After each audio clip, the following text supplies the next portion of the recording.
Finanza personal de Luis Enrique Mejía Godoy. Empezamos nuestra vuelta al mundo semanal aquí en Sin Fronteras, pero con límites, por Radio Sintonía 1420 AM. En la presidencia y dirección general de la emisora está la doctora Ana Mireya Obregón. Toti López Pocaterra en la coordinación general de producción. Carlos Colmenares en los controles y quien tiene el inmenso gusto, el enorme placer de acompañarlos como todos los jueves, de 9 a 10 de la mañana, hora de Caracas, Venezuela. Luis Daniel Álvarez, certificado de locución 39202. Y bueno, vamos entonces a iniciar. Hacemos publicidad. Recordamos que estamos llegando a ustedes por cortesía del equipo de Policreativa Consultores. Ese conglomerado, ese entramado que con profesionalismo, mística, dedicación, además un ejercicio riguroso los acompaña y los guía. Y hace que esa idea que usted puede tener, a lo mejor romántica, interesante, pero difusa, que no se traduce en la posibilidad de concretar sus metas, dé ese paso y se transforme en un objeto que lo lleve a cambiar la realidad y a afectar de manera positiva su propia esencia. ¿En qué sentido? En que a lo mejor usted tiene un emprendimiento, quiere incidir en su comunidad, cree que tiene todo, pero algo le falta para ese paso. Le falta la asesoría de Policreativa Consultores, que los forma, los guía y los acompaña para que alcancen sus metas. Policreativa Consultores, visite nuestra página web www.policreativaconsultores.com y síganos a través de nuestras redes sociales, @Policreativa Piso Consultores. Policreativa Consultores los acompaña, los guía y los asesora. Policreativa Consultores. Bueno, vamos a iniciar. Leemos ya los mensajes. La señora Yolanda dice: buen día desde Bogotá, pendiente del vuelo noticioso semanal en Sin Fronteras pero con Límites. Feliz jueves para todos. Un abrazo a la señora Yolanda. Por cierto, el clima caraqueño hoy parece clima bogotano, algunos dirán también londinense. Amaneció una ciudad nublada y donde hace bastante frío. Un gran abrazo a la señora Yolanda. Leonor nos dice: buenos días. Y el doctor Álvarez, aquí estamos, Leonor. Estamos ya en el programa y vamos a indicar por qué empezamos hoy con canción. Toño dice: con mi venganza personal iniciamos nuestra vuelta al mundo. Sí, Toño, es verdad. Ahí corregimos, ahí acotamos con Mejía Godoy, con Luis Enrique Mejía Godoy. Los dos Mejía Godoy son hombres emblemáticos de la libertad y de la música. Carlos, lo hemos puesto también en diversas oportunidades, y Luis Enrique. Ya vamos a explicar el porqué de esta canción. Y la señora Yolanda dice: terrible canción, muy fuerte. Y es que esa canción, una canción que interpreta Luis Enrique Mejía Godoy, partiendo de una frase que le escuchó a Tomás Borges. Tomás Borges, un combatiente importante de la lucha contra la tiranía de la familia Somoza, un hombre emblemático en las corrientes del sandinismo. Lamentablemente, Tomás Borges termina sus días acompañando la expresión del poder de la familia Ortega, que en esencia es un régimen que tampoco, así como no lo hacían los Somoza, tampoco permite libertades ni permite mayor ejercicio. Y ahí estuvo Tomás Borges también, pero eso no le resta de ninguna forma la lucha que llevó adelante. Y cuentan que una vez, ya caído el régimen de la familia Somoza, caminaba Tomás Borges en una inspección por una cárcel y vio un hombre que apenas lo miró, se puso a llorar. Entonces Tomás Borges le dijo: ¿qué pasa? Entonces dijo: no me vea, por favor, no me haga nada. Y Tomás Borges le dijo: no, es que tú me torturaste, tú me lastimaste, me hiciste daño, y yo me vengaré. Y mi venganza personal será perdonarte, será darte a entender que nosotros somos distintos, que nosotros hacemos las cosas diferentes, que nosotros no mancillamos la dignidad de los humanos. Con eso vivirás, le dijo Tomás Borges. Entonces Luis Enrique Mejía Godoy compone una canción con esa frase. Y arrancamos con eso porque el primer tema que queremos desarrollar la mañana de hoy es un tema argentino. Los 50 años del golpe de Estado que depuso a la presidenta Isabelita Perón, María Estela Martínez de Perón, quien había tomado el poder después del fallecimiento del presidente Juan Domingo Perón. Perón había regresado a la primera magistratura después de un ejercicio bastante turbulento. Se había tenido que ir al exilio, después de 18 años regresó. Sin embargo, quería participar, no le permitían hacerlo, y entonces se recurrió a la fórmula de Cámpora, del tío Cámpora, como lo llamaban, que incluso algunos en la historia lo menosprecian. Dicen que Cámpora era una figura que habían sacado de un sombrero, que no tenía ninguna representatividad, y al contrario, Cámpora era un hombre que había hecho política, había sido presidente de la Cámara de Diputados. Pero la tarea de Cámpora era odontólogo, la tarea de Cámpora no era un tratamiento de largo aliento, era sacar una muela. Y entonces su función era ganar las elecciones, tomar el poder y renunciar para llamar a un nuevo proceso donde pudiese llegar Juan Domingo Perón. Y así ocurrió. Perón regresa a Argentina, un vuelo donde incluso hay figuras emblemáticas, peronistas emblemáticos que lo acompañan, deportistas, cantantes, modelos. Van muchas personas con Juan Domingo Perón en el vuelo que lo traslada a Argentina. Perón se postula y gana las elecciones teniendo como compañera de fórmula a su esposa María Estela de Perón, Isabelita. Se dio entonces el gobierno, muere Perón y queda Isabelita en un proceso además muy turbulento porque el peronismo estaba dividido. Había corrientes que iban más bien a un peronismo radical, con consignas como con Perón y Evita, la patria socialista, con Eva y Perón hacemos revolución. Fíjense la imagen de Eva. Eva había muerto hace muchos años, pero nunca pudo Isabelita de Perón llenar ese vacío que había dejado Eva Duarte de Perón en los años 50, la mujer del que movió a los descamisados, la mujer de la lucha social. Una mujer, por supuesto, muy polémica y controversial, pero que marca un hito y que en la esencia, en el imaginario del peronismo, tiene mucho de fortaleza, vamos a decir, incluso espiritual, podemos señalarlo. Entonces el gobierno de Isabelita se vio, además de no contar con el respaldo del peronismo, por esas razones que acabamos de exponer, tuvo otro inconveniente, que era que un peronismo, por un lado radical, y por el otro un peronismo militarista, gente como que llevaban López Rega, el llamado Brujo López Rega, entre otros factores que llamaban más bien a acabar cualquier atisbo de radicalidad, de radicalismo, de izquierda. Entonces se da una confrontación, incluso a nivel muy fuerte. Eso lo acompaña una situación económica lapidaria y algunos sectores, creyendo que tomaban un atajo y que con eso le ganaban a la situación argentina, empezaron a tocar la puerta de los cuarteles. Y el 24 de marzo de 1976, los militares, que formaban parte además del gobierno isabelita, dieron un golpe de Estado. Se terminó dando un golpe de Estado que llama un proceso que le ponen el título rimbombante de reorganización nacional, que encabeza Jorge Rafael Videla, donde está Macera, donde además acompañan algunos militares más que forman parte de esa esencia de poder absoluto que se quiso establecer y que finalmente va a marcar y va a llevar a Argentina a una lúgubre. Aquí hay que calificarla de esa forma, no hay otra forma, o no hay otro proceso, no hay otro adjetivo que uno pueda decir, porque fue una dictadura atroz que llevó a su país incluso a una guerra, que se caracterizó por secuestrar personas, por desaparecer. Cuando uno habla de los desaparecidos, y lo vimos en la marcha multitudinaria de hace un par de días, la gente decía, ¿dónde están? Queremos respuestas, que digan dónde están. Y ese que digan dónde están, es que usted dirá, bueno, pero una persona desaparecida hace 50 años, lo más probable es que esté sin vida. Claro, eso es cierto. Sin embargo, siempre queda la ilusión, la esperanza de que al menos haya una respuesta. Y por eso salen los sectores a manifestar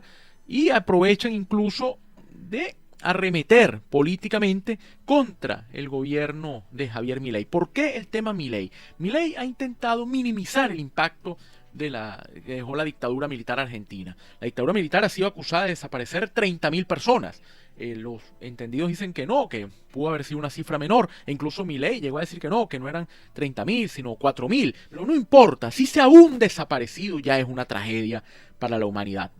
Que haya una persona a la que le hayan violado sus derechos humanos, hayan conculcado sus libertades, hayan menoscabado su dignidad, ya es una tragedia que tiene que ser denunciada. No importa, 30.000, 4.000, uno, ya es condenable. Entonces la tesis del sector de Milei es que hay que avanzar en un proceso de reconciliación nacional. Y ese proceso de reconciliación pasa por establecer la idea del llamado, la esencia, el llamado modelo de los dos demonios. Quiere decir, ellos dicen, en efecto, hubo excesos durante la dictadura, sin embargo, también no había excesos que provocaron que los militares tuviesen que actuar.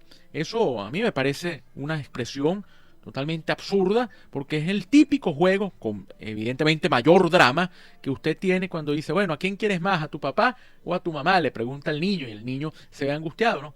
Es que bueno, como los otros hicieron daño, se justifica que aquí también haya daño de alguna naturaleza. Y no puede aceptarse eso. Incluso Milei aprovechó también de decir que hay que impulsar una normativa que elimine el gran daño que le hizo el kirchnerismo a todo esto, porque dice que el kirchnerismo sembró en la conciencia argentina la idea de que había habido una enorme represión. Pero usted no tiene que ser kirchnerista para ver y preguntarse dónde están los desaparecidos.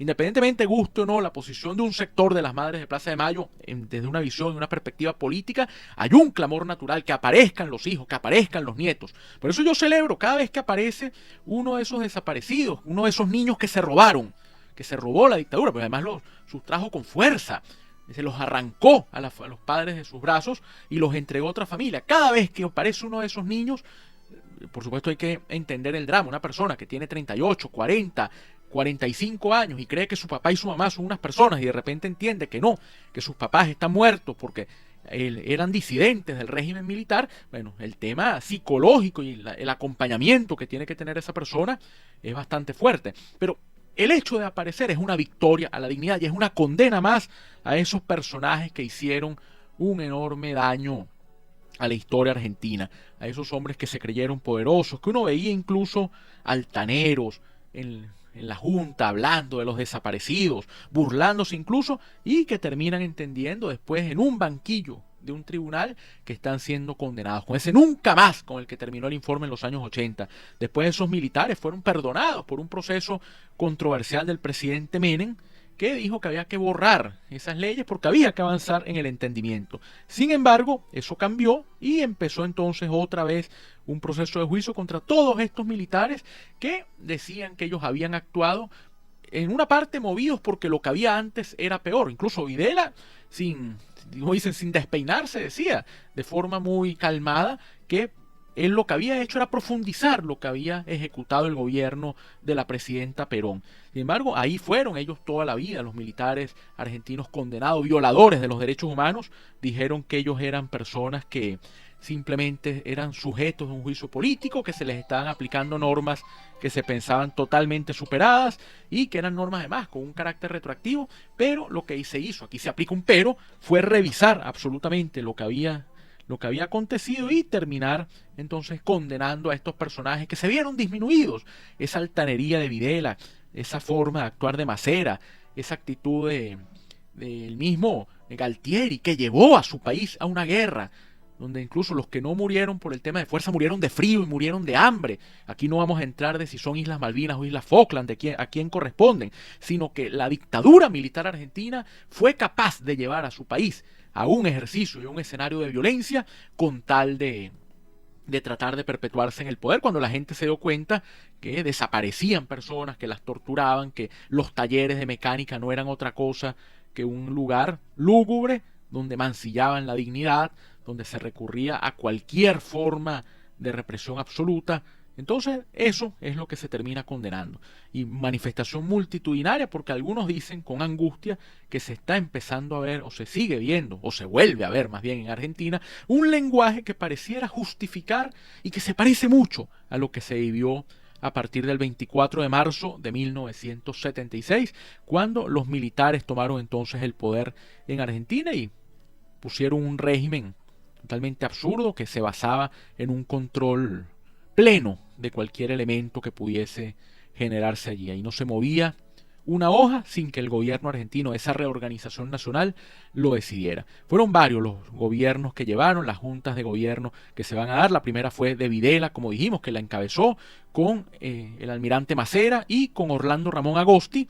Después esa junta terminó siendo sustituida, empezaron a aparecer algunas otras figuras, aparece Viola, por ejemplo, aparece Galtieri, y termina entonces la Junta entregando el poder ya con Reinaldo Vignone en 1983, que asumió Raúl Alfonsín. Entonces todo eso marca un proceso el cual hay que ver, y la venganza es la memoria.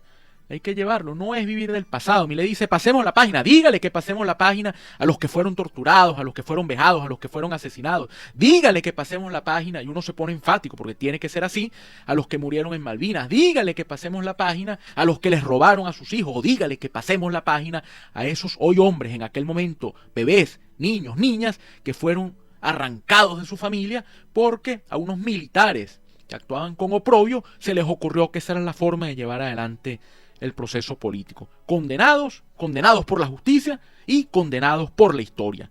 Y probablemente no les haya importado, pero tienen que sentir que ahí están señalados. Aquí nos dice el señor Antonio Domínguez, atroz que Milei defienda a la dictadura militar de Videla. Es que él podrá decirle, señor Domínguez, que él no lo hace directamente, pero el hecho de justificar, el hecho de asomar y de cierta duda de que si es cierto o no es cierto que se cometieron excesos, ya es una falta de respeto. Y en realidad, yo lo he manifestado y ustedes lo saben porque son pasajeros consecuentes de nuestra vuelta al mundo semanal, que yo soy bastante crítico del gobierno de Milei, pero esto es cruzó una raya delicada con todo esto y los argentinos tienen que saber. Ahora, un detalle adicional, usted dice, bueno, pero gana Milei. Sí, pero cuando uno mide el impacto de la dictadura militar argentina en lo contemporáneo, se da cuenta que el grueso de la población argentina no quiere al régimen militar. Entonces ustedes dicen, bueno, ¿y por qué votan por Milei? Votan por Milei porque Milei es el descontento, porque Milei es distinto, porque Milei es la reacción a una clase política totalmente desordenada, desactualizada, repetitiva, con los mismos nombres y sin respuestas. Por eso gana Milei. Pero esto puede marcar un antes y un después, y la manifestación fue bastante grande, que además logró unir a sectores de distinta naturaleza. Ahí marchó el peronismo, marchó la llamada izquierda argentina, marcharon los sectores que están representados en el Parlamento contra esta posición, y puede ser que Milei se haya equivocado y esto termine pasando factura de alguna manera. Bueno, por eso empezamos con esa canción, como nos decía la señora Yolanda, terrible, dura, la canción de Mejía Godoy sobre ese tema, esa venganza personal. El hecho de que estemos hablando hoy aquí en Sin Fronteras, pero con límites, por Radio Sintonía 1420 AM, de la situación argentina, del golpe de Estado de hace 5 décadas, es memoria. Y lo vamos a mantener y lo diremos permanentemente para que los que perpetraron las violaciones a los derechos humanos sepan que la gente sigue observando y que no se olvida nunca más, y que digan dónde están. Bueno, aquí nos llegan más mensajes. Sebastián dice, hola, escuchando desde Colombia. El detalle que faltaba en cuanto a Argentina. Un abrazo, Sebastián. Sebastián en tierra colombiana. Por cierto, en Colombia, Leonardo Fabio, el gran cantante argentino, peronista, convencido, se exilió en Colombia. Por eso es que Leonardo Fabio lo quiere mucho en Colombia. Un detalle, tomando en cuenta que Sebastián nos escribe desde allá. Y Alicia me dice, una manifestación. Wow, sí, Alicia, una manifestación y bastante numerosa. La gente salió a las calles a decir que era inaudito, y sobre todo con la consigna, digan dónde están. Han pasado 5 décadas, 50 años, y no saben todavía dónde están sus familiares. Bueno, de verdad complejo todo este escenario que se vive en Argentina, y no se ayuda para nada el gobierno de Javier Milei, que pareciera a veces no entender que con ciertos comentarios lo que hace es revivir episodios que, insisto, podrían terminar de pasarle factura. Bueno, yo quisiera, antes de entrar en el otro tema, reconocer y resaltar una actividad que hubo el día de ayer en el posgrado en Seguridad Social de FACES de la Universidad Central de Venezuela. Hemos venido hablando de iniciativas que tiene el posgrado para conversar sobre la seguridad social, trascender la idea de las clases y avanzar entonces a una gran propuesta para explicarle al país y decirle al país cómo se aborda algo fundamental, la seguridad social, que es un tema que trasciende las pensiones, es algo mucho más integral y que tiene no solo que reivindicarse, sino impulsarse. Y ayer estuvo invitado Aydan Karamaloglu, el embajador de Turquía en Venezuela, el embajador de la República de Turquía en Venezuela, e hizo una gran exposición sobre el sistema, que además es un sistema que avanza a pasos agigantados hacia la verdadera universalidad del sistema prestacional, un acompañamiento con un gran ejercicio tecnológico que aplicó el gobierno turco para poder, vamos a decir, empadronar o acompañar, facilitar, diría incluso, la vida de todos los turcos. Entonces, interesante esa presentación que hizo el señor embajador de Turquía en Venezuela, porque vale la pena que lo tengamos. Y incluso con Toti hablando acá, sí, hay unas fotos, después podemos ver si las colocamos, porque se hizo ese ejercicio, y vamos a ver si se puede incluso en algún momento traer al señor embajador al programa, no solo para hablar de ese tema, sino para tratar toda la dinámica de Turquía, que es un país que, como mostró él allí, ha avanzado de manera sustancial.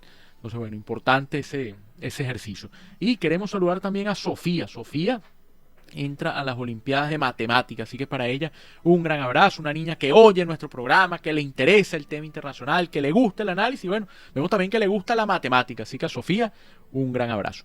Bueno, vamos entonces, hablamos de Argentina. Antes de identificar la emisora, podemos hablar un poquito de Perú. Perú es un país, sin lugar a dudas, bastante fuerte. Aquí llegan algunos mensajes antes de hablar de Perú. Gilberto dice, ¿qué opinas del caso de China, Estados Unidos, Irán, Israel y Rusia? Bueno, Gilberto, eso está en la agenda de hoy. En un ratico lo desarrollamos.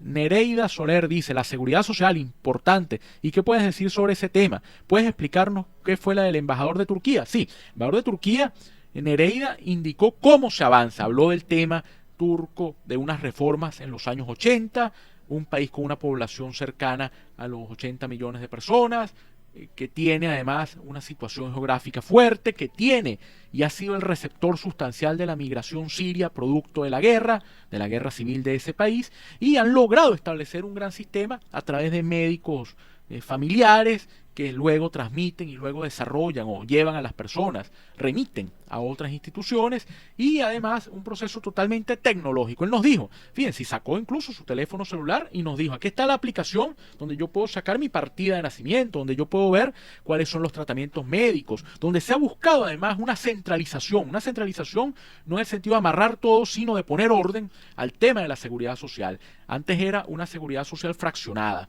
había una seguridad social directa para los funcionarios, para los sindicatos, y ahora no, ahora usted incluso tenía la posibilidad de ir a una farmacia, pero le podían decir, no, esta farmacia no es la farmacia que le corresponde a usted como funcionario, a usted le toca otra que queda en determinada zona de alguna ciudad. Ahora no, ahora usted tiene una cobertura mucho más amplia. Entonces vale la pena, creo que habría que buscar y ese ejercicio de derecho comparado se puede hacer. Entonces ahí está Nereida en líneas muy generales lo que significa el modelo de la seguridad social en Turquía. Y bueno, les decía entonces brevemente Perú. Perú es un drama hecho país, 36 candidatos presidenciales, incluso hace unos días murió uno, quedaron 35 y no pueden hacer un solo debate, porque ¿cómo concentra usted en un debate presidencial esa cantidad de figuras? Entonces han inventado jornadas de debate, entonces todos los días hay un debate donde aparecen los candidatos. Ahora usted dirá, bueno, y me perdí el debate. No se preocupe porque todos tienen la misma característica. No hay propuestas, todos son una serie de iniciativas que nadie sabe cómo quieren aplicar, con candidatos que toman ciertos temas para tratar de posicionarlos en la agenda y que no hay ninguna respuesta a las necesidades que tiene la gente. Hay un chiste perverso, macabro de la política peruana. Y dice, no importa, porque el que elijan seguramente durará 3 meses, 4 meses, porque Perú cambia de presidente como cambia de camisa. Pero bueno, esperemos que este no sea el caso. De todas maneras, fíjense cómo están las encuestas. López Aliaga, que le ha dado ahora por hacer una campaña contra los migrantes, fundamentalmente contra la migración venezolana en el Perú, López Aliaga tendría el 11,9%, seguido de Keiko Fujimori, que otra vez se postula, que tendría el 11,7%, están prácticamente empatados, y López Chau tendría el 6,5%. El porcentaje de los que no les gusta ninguno es superior a la cifra de estos candidatos, y por el que ninguno votaría, o las personas que dicen no votaría por ninguno, también supera con creces estas cifras. En todo caso, el que gane las elecciones, que habría una segunda vuelta, lo hará con un piso político bastante endeble, porque se termina fragmentando. Es más, algunos están diciendo que puede haber una cantidad impresionante de votos nulos porque la boleta electoral es muy grande, con esta cantidad de candidatos presidenciales, pero además hay que votar por el Senado, que reaparece en la estructura política peruana, y por los miembros del Congreso, la Cámara de Diputados. Entonces una papeleta electoral que probablemente la gente no sepa cómo manejarla, ni cómo colocarla, ni tendrán que hacer un mesón grande para que la gente pueda marcar sin el riesgo de dañar la papeleta. Entonces se complica el escenario peruano más de lo que estaba, que ya es mucho decir, con estos candidatos que uno no sabe a qué terminan representando y con esos debates donde algunos van simplemente para que los vean en televisión. Bueno, vamos a hacer algo, vamos a identificar la emisora, al corte, regresamos con esos temas que ustedes nos están pidiendo, el tema otra vez Irán-Israel, vamos a hablar de Francia, resultados electorales en ese país y por supuesto después regresamos, un comentario sobre Kass, un comentario del presidente Trump y algo de toque deportivo con reminiscencias de tema geopolítico. Bueno, ya venimos a nuestra vuelta al mundo semanal aquí en Sin Fronteras pero con Límites por Radio Sintonía 1420 AM. Regresaremos en breve con más de Sin Fronteras pero con Límites con Luis Daniel Álvarez Vanegas. Desde Caracas, para toda el área metropolitana y el estado Miranda, transmite Radio Sintonía 1420 AM. Cada jueves a las 6 de la tarde te invitamos a escuchar Conectados, un espacio que te ofrece las herramientas. ¿Estás en búsqueda de transformaciones positivas en tu vida? Entonces despierta tu mente, cambia tu mundo. Escuchando los jueves a las 4 de la tarde, Crece Conciencia con Chairén Chirinos, quien te dará... Estamos movido el programa de hoy con estos análisis que estamos haciendo, con turbulencia, pero siempre con nuestros cinturones abrochados y con mucho ánimo de analizar. Bueno, hacemos publicidad, recordamos que Sin Fronteras pero con Límites llega a ustedes por cortesía del equipo de Policreativa Consultores, que lo asesoren, que lo guíen, que lo acompañen con carácter profesional, con mística, con dedicación, que el equipo multidisciplinario de Policreativa Consultores haga y los lleve a que esa idea que tienen se convierta en un elemento de triunfo. Policreativa Consultores. Bueno, vamos entonces a continuar. Una frase que dijo el embajador ayer, el embajador turco en su ponencia, una frase muy bonita de un poeta sufí, poeta Rumi, que dijo: hay tanta esperanza después de la desesperanza, hay tantos soles después de la oscuridad. Y eso es verdad, termina siendo, por más oscura que parezca, por más oscuro que parezca el momento, siempre dirán que cuando la noche es más oscura, cuando está a punto de amanecer, siempre hay una esperanza, hay un anhelo, hay un sueño, y en un mundo como este, uno termina observando y entendiendo que eso viene. Podremos hablar de tragedias, de dramas, de gente como Videla, de ataques, de violaciones a los derechos humanos, de dictaduras, pero llega la esperanza, llega la libertad, y los que incurrieron en el mal, dicen, bueno, son olvidados. Bueno, son olvidados en el sentido de que nadie los reconocerá favorablemente, pero tienen un dedo de acusación encima. Entonces, bueno, importante y bonita esa frase del poeta Rumi. Bueno, vamos entonces a seguir.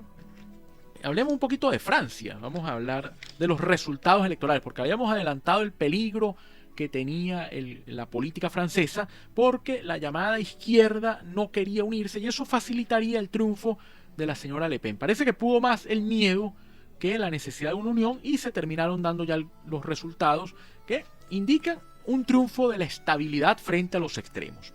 Entonces, el caso, por ejemplo, de París, terminó ganando Emmanuel Grégory, terminó convirtiéndose o siendo reelecto alcalde de París con el Partido Socialista, sin la necesidad de la Francia intransigente, el sector de Mélenchon, que tiene un tema bastante radical en la política, y que algunos decían, bueno, cuidado con eso, porque podría terminar provocando que la gente le dé la espalda a los partidos, porque noten que puede llegar un sector muy radical de la vida política y no conviene.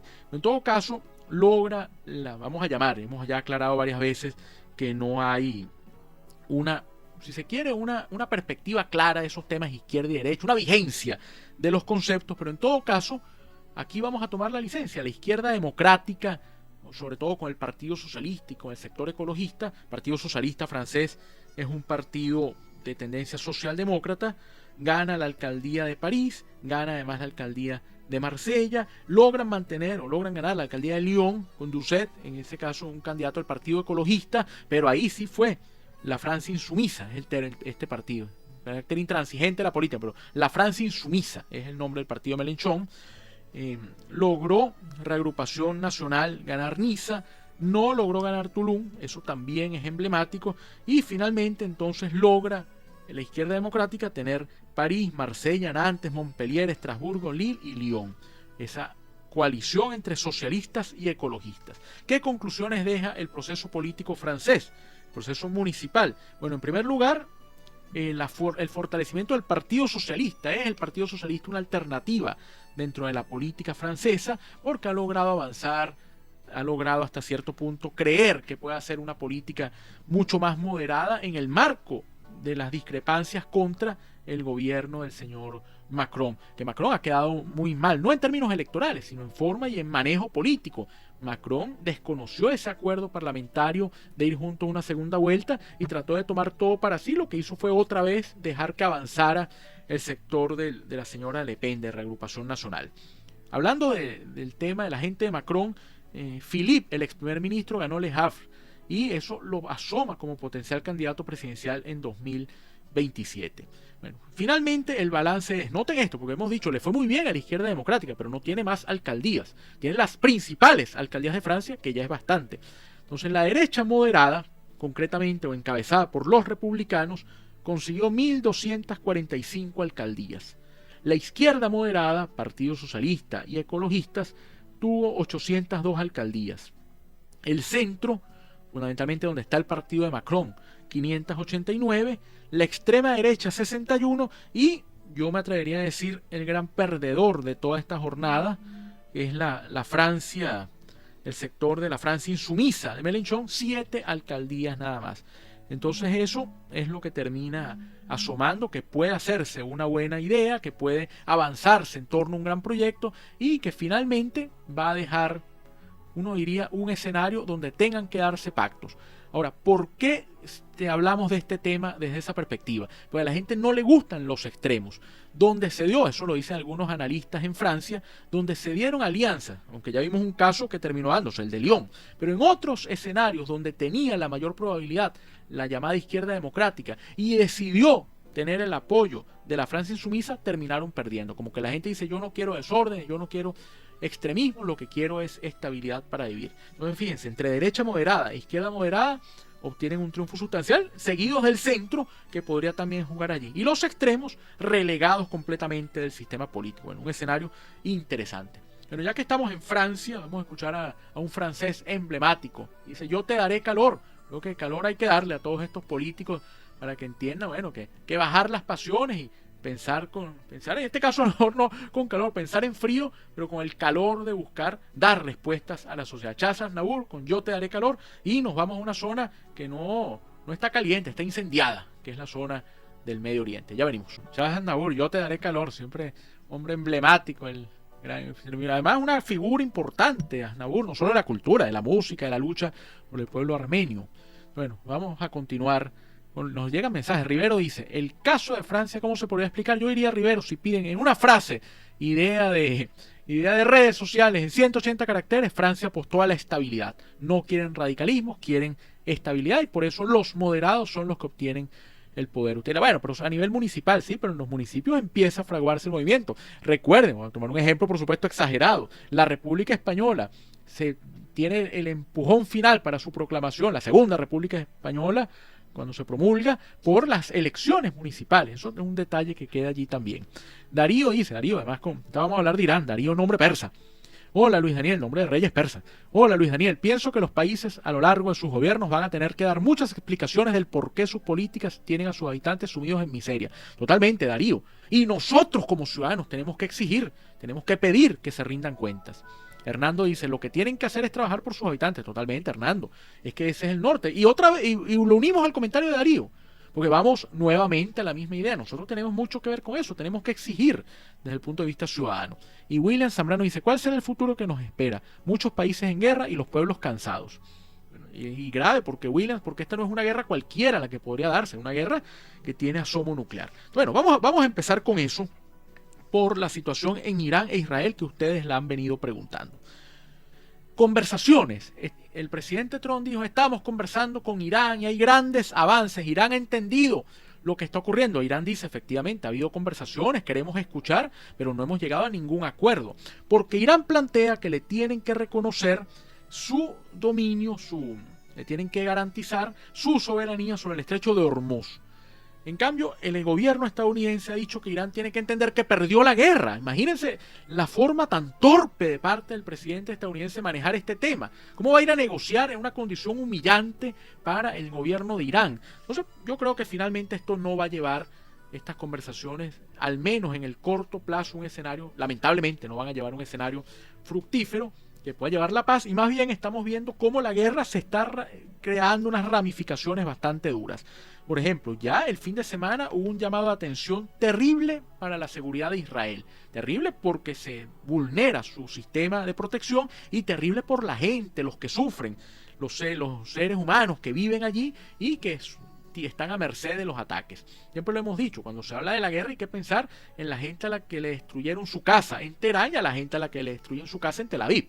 Que son personas, son seres humanos que merecen vivir en paz. Entonces, que por eso es que uno tiene que recurrir a la política, a la diplomacia, para encontrar algunas otras vías que puedan ayudar a solventar las diferencias. El fin de semana hubo un ataque en el sur de Israel, en Dimona, donde hubo 120 heridos. Y eso es un tema que genera inquietud, porque si hubo heridos es porque entraron los misiles. Es decir, que la cúpula de hierro no surtió efecto. Y el gobierno de Irán llegó a asomar por allí y dijo, hemos descubierto el punto flaco de Israel y ahora tendrán que atenerse a las consecuencias. Israel sigue atacando, incluso hubo un ataque a Natanz, muy cerca, donde tiene una estructura aparentemente de fabricación o de enriquecimiento de uranio. Irán tiene una estructura nuclear, e Irán también aprovechó de atacar. Sigue diciendo que tiene que haber un proceso de paz que facilite la soberanía del estrecho de Hormuz y que incluya además el tema Líbano. Fíjense cómo aparece ahora Líbano en todo esto.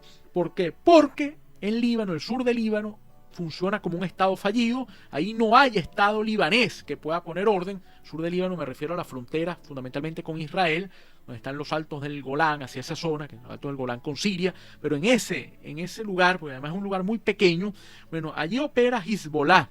Hezbollah, que tiene estructura política, pero tiene también milicia, estructura paramilitar, que es una organización de origen chiita. Chiitas es el grupo que gobierna Irán, y ellos decidieron entonces atacar a Irán y lanzar algunos misiles hacia Haifa, donde hay también una estructura importante en materia tecnológica de Israel. Entonces Israel respondió, según las cifras de organismos de derechos humanos en Líbano, la respuesta israelí dejó 800 muertos y 1.500 heridos, y ya declaró el presidente de Líbano, Joseph Aoun, que hay que negociar y además criticó a Hezbollah porque dice que Hezbollah está parcializado a Irán y lo que está llevando es a Líbano a meterse en una guerra que pareciera no tendría por qué corresponderle.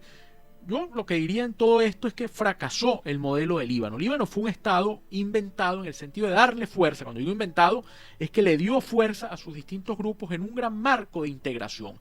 Decía que la presidencia tenía que ser para un cristiano.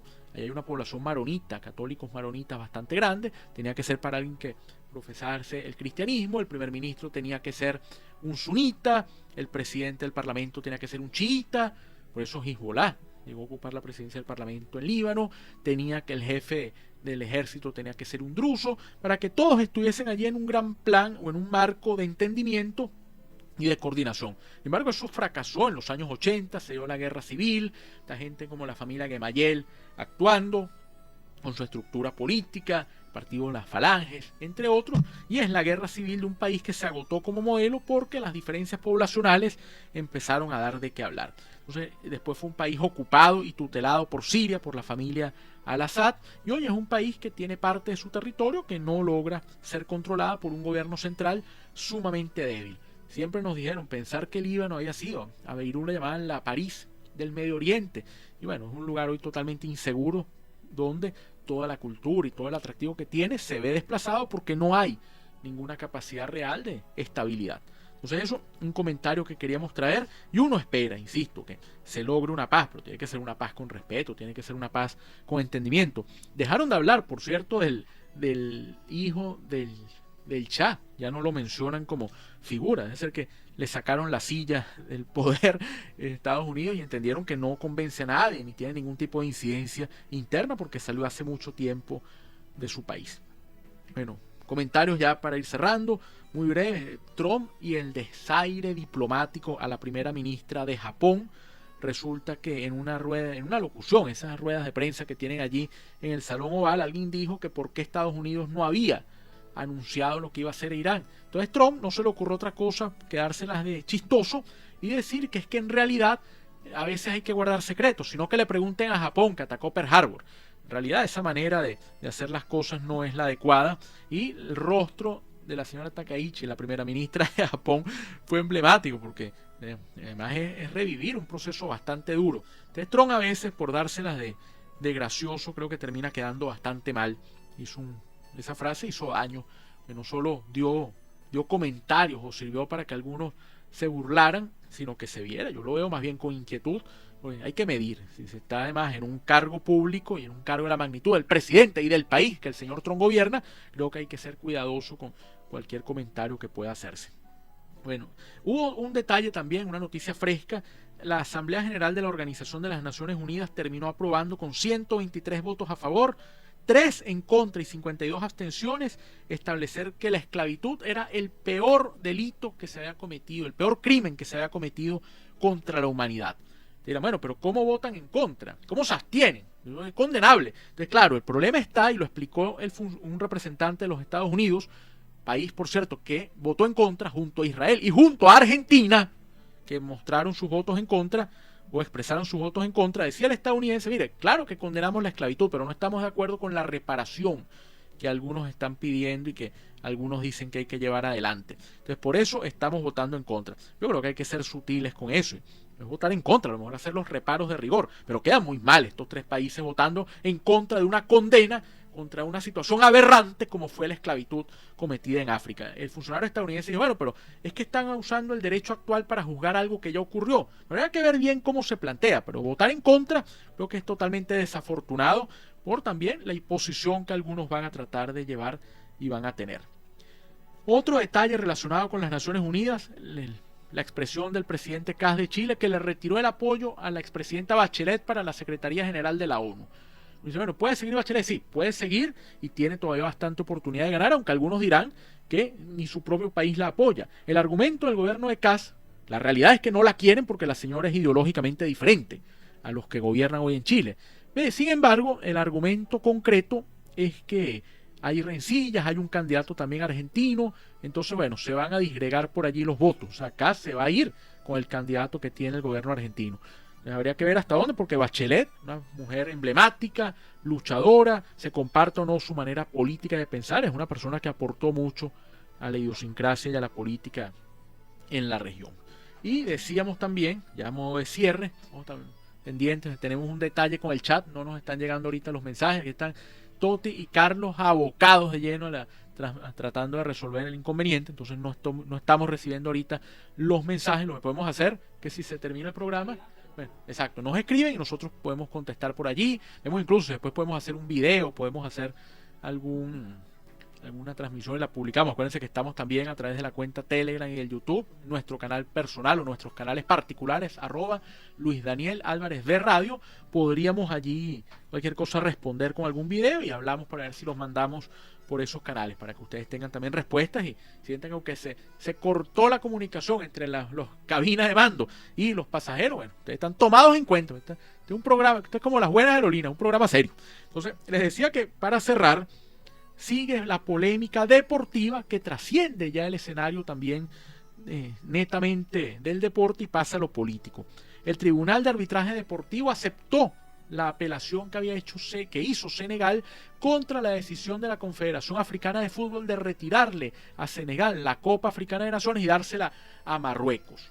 Eso está allí en el escenario, pero el tema ha traído cola porque ha mostrado a militares en Senegal diciendo que vengan y nos quiten el trofeo, vamos a proteger a nuestros jugadores, no vamos a permitir que Marruecos se salga con la suya. Entonces se dibuja algo que trasciende estrictamente quién es el mejor jugador y quién ganó el torneo de la Copa Africana de Naciones, y ojalá esto no vaya a representar un segundo capítulo para un reportaje como el de Richard Kapuscinski de la guerra del fútbol, aquella escaramuza de nivel patético, de pésimo nivel entre Honduras y El Salvador. Bueno, llegan aquí, ya pudimos abrir aquí los mensajes. La señora Yolanda dice, hace falta asesoramiento diplomático, digamos, respecto al tema Trump, y a lo mejor tiene los asesores, señora Yolanda, pero no los oye porque él cree que se las sabe todas.